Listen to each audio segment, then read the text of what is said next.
Hi friends, welcome to Rajesh mobile solutions.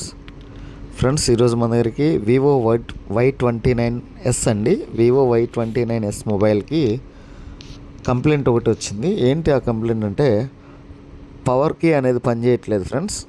కింద పడ్డదని చెప్పేసి తీసుకొచ్చారు. ఆ పవర్ కీకి ఏమైంది అంటే దానికి రావాల్సిన సప్లై మిస్ అయింది. నేను పవర్ ఐసీ నుంచి ఆ లైన్ వేయడం జరిగింది. చూశారు కదా, స్క్రీన్లో చూస్తున్నారు కదా. పవర్ ఐసీ నుంచి అండర్ ఐసీ జంపర్ అనేది వేయడం జరిగింది. పవర్ ఐసీ దగ్గరికి నేను ఆ సప్లై అనేది తీసుకొని వచ్చి జంపర్ అనేది అటాచ్ చేయడం జరిగింది. ఈ రీతిగా ఆ ప్రాబ్లం అనేది సాల్వ్ చేయడం జరిగింది. తర్వాత నేను చెక్ చేస్తున్నాను, చూడండి. చెక్ చేసిన తర్వాత మనకి రిజల్ట్ అయితే ఓకే అయింది. ఫోన్ అనేది ఆన్ అవ్వడం జరిగింది. పవర్కి వర్క్ అవ్వకపోవడానికి కారణం కింద పడడం వల్ల ఇంటర్నల్ డ్యామేజ్ అయ్యి ఆ లైన్ మిస్ అయింది.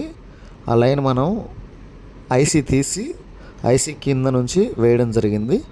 ప్రాబ్లం అనేది సాల్వ్ చేయడం జరిగింది ఫ్రెండ్స్. చూస్తున్నారు కదా, రిజల్ట్ అనేది వచ్చింది.